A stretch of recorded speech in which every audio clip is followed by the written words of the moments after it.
Good morning, ladies and gentlemen, and welcome, one and all, to our first European market open session. Hope you're all doing well out there.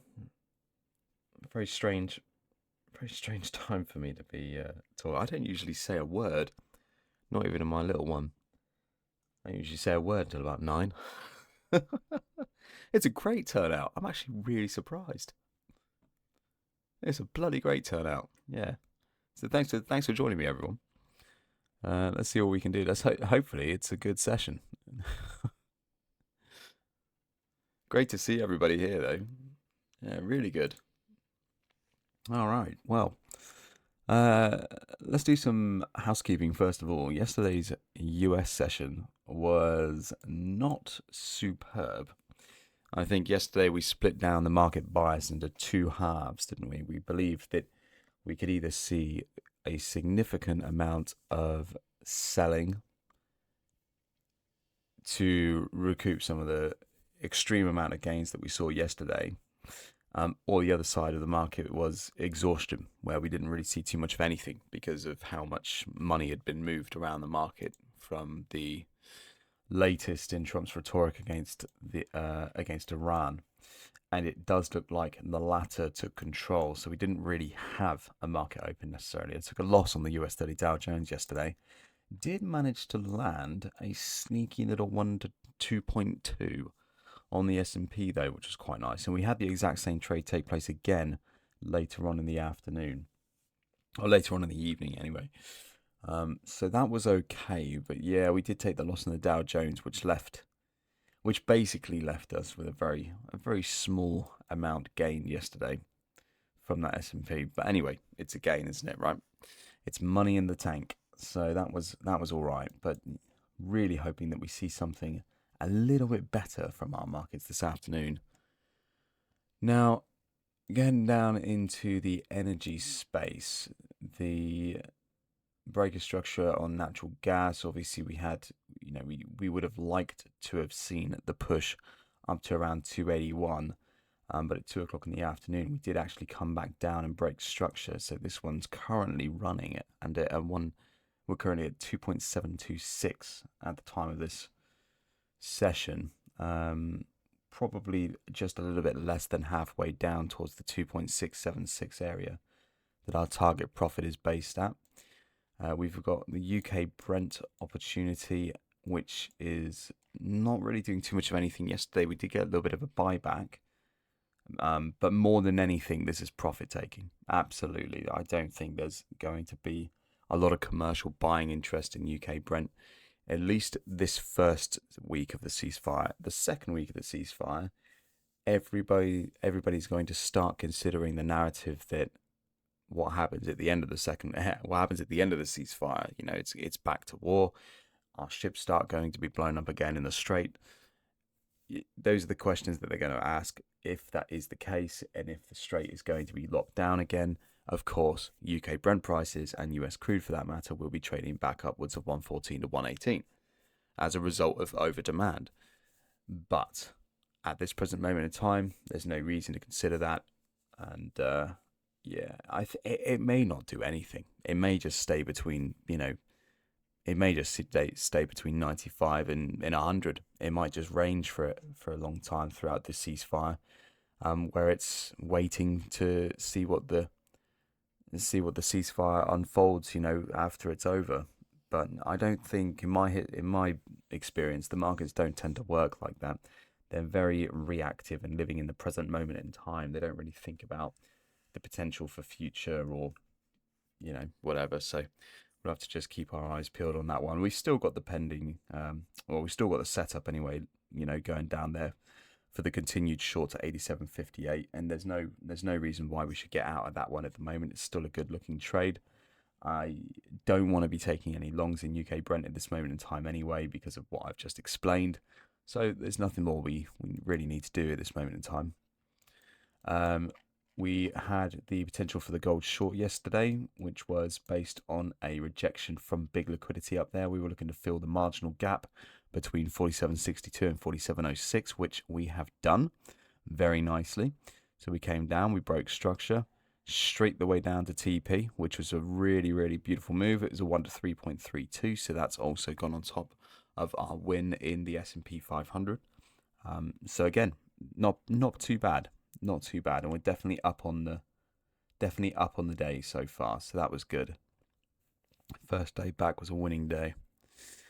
So let's move on up to our European indices then. Very similar indeed to the US indices that we've been looking at recently. We've got slight incremental negative daily change so far. So EU 50 and DAX down 0.5% so far.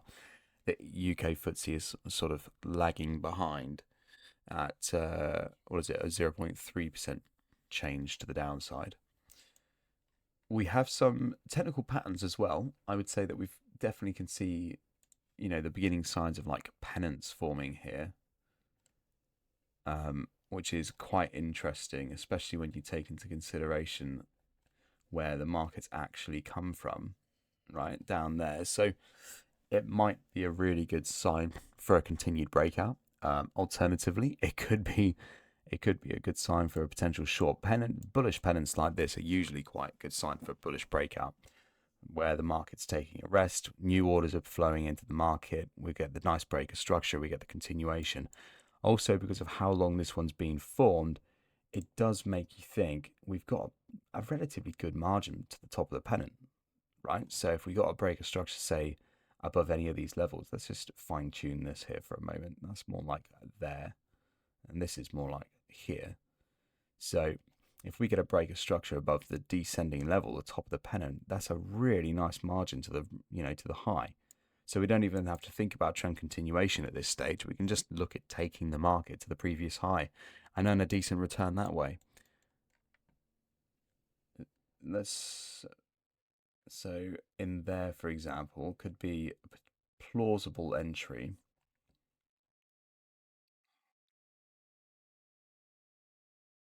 Targeting there. Stop loss, yeah, probably like just tuck it right in. I mean, that's quite a wide zone, to be honest. I mean, that's a 1 to 2.1. It's not fantastic, but it is there. It is available. We've got down at the lows. Not really too concerned about that. I do like this one though. We've got the breaker structure point, which is going to coincide really nicely with the ascending level. So that's about there, which means that we'll be able to yield a short and be in and out of the market very hastily, like that, which is not bad either. So we're not looking to get anything huge here. We're not looking at any sort of major, big liquidity push here whatsoever. Just the small intraday moves and chipping away nicely. But nevertheless, it still looks very good. Right, download that one. Next up, the DAX. Doesn't really have the same quality of the pennant setup as the UK FTSE does. It does have at the same time a better liquidity break for a potential trade. Now, we gapped up so significantly, didn't we? And we haven't come back down to fill the gap. Again, the margin from where we're trading at the moment back down there is quite significant. Let's have a look. From that high, it's not perfect. Do have a bit of a wedge though. A lot of selling interest coming in the DAX. Makes me nervous where the market did open post gap. I'm wondering if the margin to that low is actually tradable.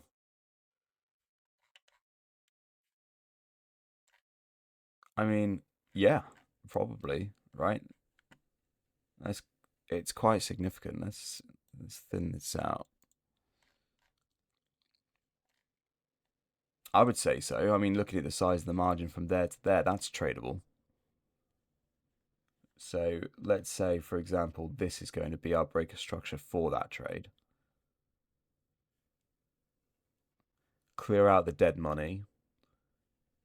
Wait for the commercials to reach 23.86. Selling pressure comes online at around that time, I would say. Have to keep an eye on that level there. But it's certainly not going to push the market back up and away again. And 2377 is above where the market opened up. So began to gap, sorry. So yeah, I think that will make sense. I mean, that's yielding a 1 to 3.53. So that's going to be our trade of the day on the DAX, definitely. I don't really like it long though. I mean, if the market, I guess, comes down to liquidity first, gathers orders, then we could look at the continuation back up. But it's not going to be perfect. And also with the liquidity point being at 23.92, yeah, I'm not entirely sure about that. I mean, ultimately we'd be looking for that being our move in there, and I don't really like that one too much. We've come too far in the process now. In order to take a long in the DAX, we'd need to see a breakout of the descending level. So we're going to be shorts only in the DAX today. And EU50, do appreciate we've only got 8 minutes before the bell, so don't worry, I am aware, we will hurry. EU50, I do potentially see room for longs, and that is predominantly because we've got good structure at the highs and more of a range formation starting to appear. So we could have the lower zone there, the higher zone up above, markets trading down inside liquidity at the moment. The breaker structure for a long would be like here, I would say. It's not a bad one. Could be improved upon, I guess, a little bit. Maybe have something a little bit more pessimistic rather than optimistic. But yeah, I think that's good. And on top, we have this area in here, which would be like the bearish version, if you wanted a bearish trade from the highs. And I think given the context of the markets and everything that we know about it in the moment, it might be a good idea to use that as a target profit. So then what we do is we'd look to trade above, TP there, stop loss there. You're looking at yielding a 1 to 2.6 long. So it's not bad. It's not too bad at all. I mean, you could take it for the full run for a 1 to 3.65, which I know it sounds better, but the longer you stay in these markets at the moment, the more danger you're at. So I think to mitigate the risk, in and out as quickly as possible, you know. So yeah, that's going to be the one. That's going to be the one there, guys. So let's download that one. I'll get these all fired out to you momentarily. We are at 7:54, so you've only got 6 minutes to go before the European opens up, the European session opens. So I'll let you get to it, take the trades, get them loaded up, have a look, and yeah, fire me any questions or anything like that. If you need help with anything, please let me know. Don't hesitate to ask, and I'll get back to you ASAP. Also, thank you everybody for taking the time to jump on with me this morning. I'm actually really chuffed with how many people turned up. It's really good. I think we'll be able to make something out of this, definitely, by doing it this way. And I think the profits that we can see from these from just focusing purely on the indices and commodities and taking away the pressure from the FX market, I think it's going to be a good call. Right, anyway, guys, listen, I'm going to leave you there. So have a good one. Take care of yourselves, and I will catch up with you as and when necessary. I'll see you then.